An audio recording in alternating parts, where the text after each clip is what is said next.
Mic check one.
Difficulties up here.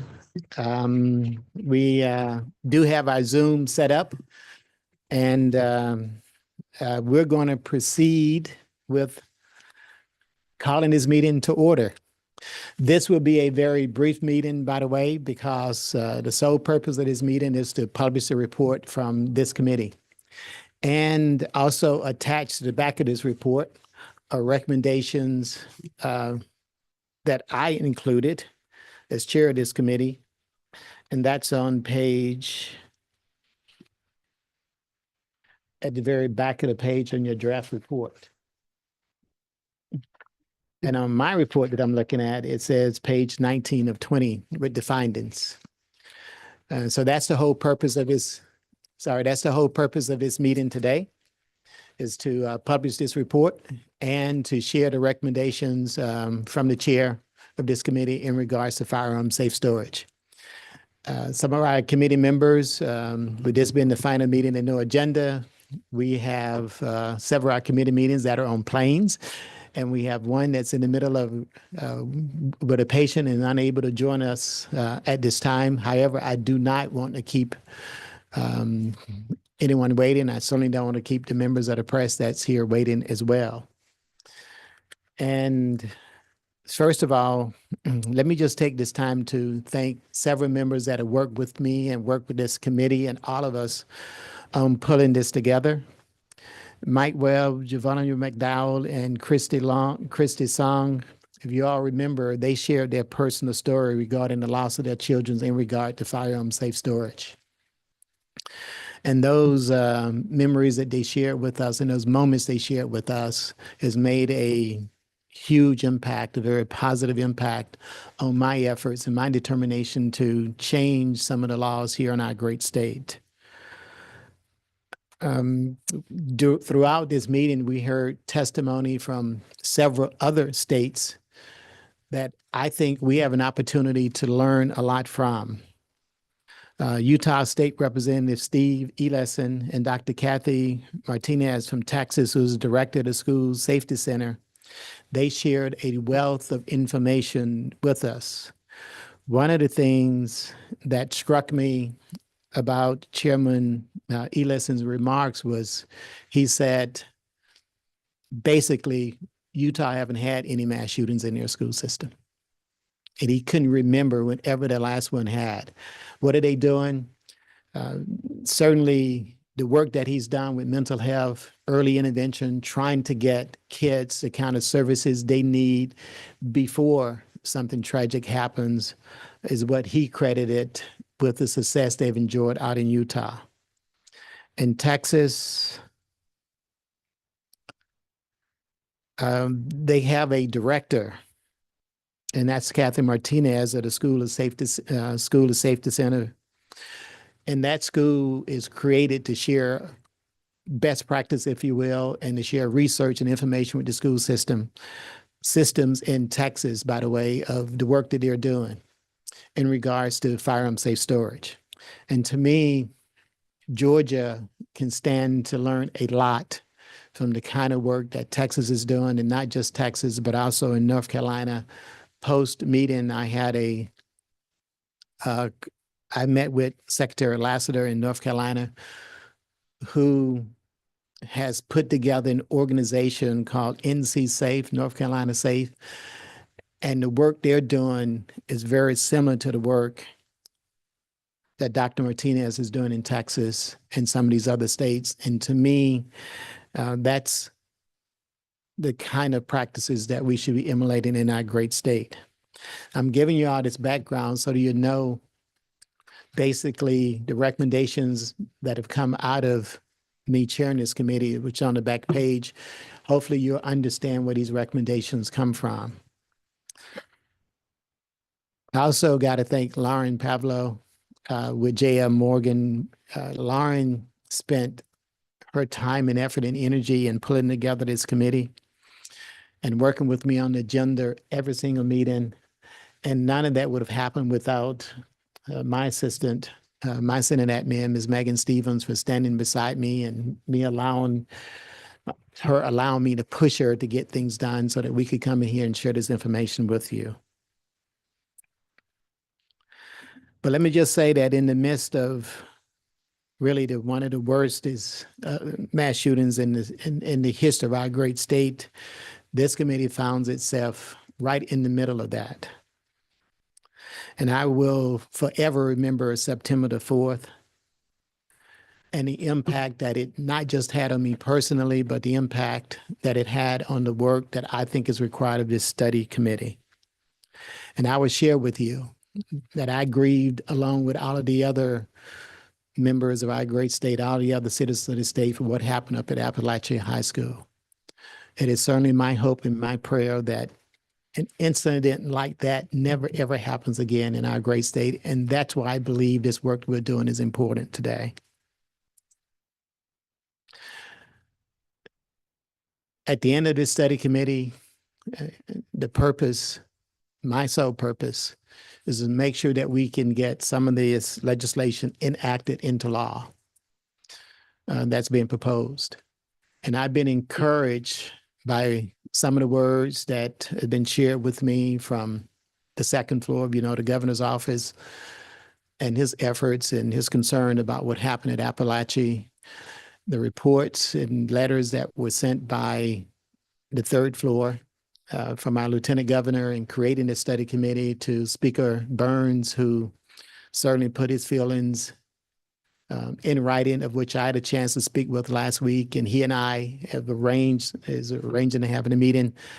And Speaker Burns said one thing to me, is that, Senator Jones, let's go over this before the session gets started. And I was encouraged to see Speaker Burns' commitment to some of these issues that we've talked about in relation to firearm safe storage. So at the end of this meeting today, I will proceed with drafting legislation along with members of our committee, by the way, that preferably will join me in trying to get a position created, and certainly with the support of the second floor with the governor's office, of firearm safe storage in the state of Georgia. I think that's the beginning. And that central focus that other states have done has allowed other members in the ecosystem, if you will, from SROs to social workers to all the other members as part of firearm safe storage efforts, pediatricians, to get information and be able to disseminate that information to the students in our schools that need it the most. So I've been encouraged. I certainly consider myself blessed to have been able to have this opportunity to discuss these issues with our colleagues and certainly with the public in relation to some of the things that we can do. Now, this list may not be exhaustive, and as we know about the political process, you always got to remain open to ideas of others. And that's one pledge that I've made, that I will continue to be open to ideas of others and how we move this process forward. Gun safety is much too important at this moment, at this time in Georgia's history. So please allow me to, hopefully I've distributed the report, to just go over, what's included in this report. Then certainly if there's any questions that I can answer, I will certainly do so as well. In this study report, the study committee report that we are publishing, all of our meetings that we had, our 4 meetings, and thanks to Senate Research and Senate Press for working with me, by the way, and Legislative Council, who've always been over here watching over us, by the way, making sure I don't say the incorrect thing. But they've done an excellent job in capturing the remarks from the speakers that we had in the 4 meetings that we held for this Firearm Safe Storage Study Committee. And that information is contained in this report. And again, on the final page, page 19 of this report, were the ideas and the findings and recommendations that I have for this study committee. And then just allow me a couple of minutes to share these 6 recommendations with you that I feel is critical. The first one is a statewide alert protocol system, which would include a requirement that when a student having been flagged for potential dangerous behavior seeks to transfer to another school, this is intended to directly impact the kind of incident that happened up in Appalachia, where we had one child transfer from a school in Jackson to another child over in Borough County schools.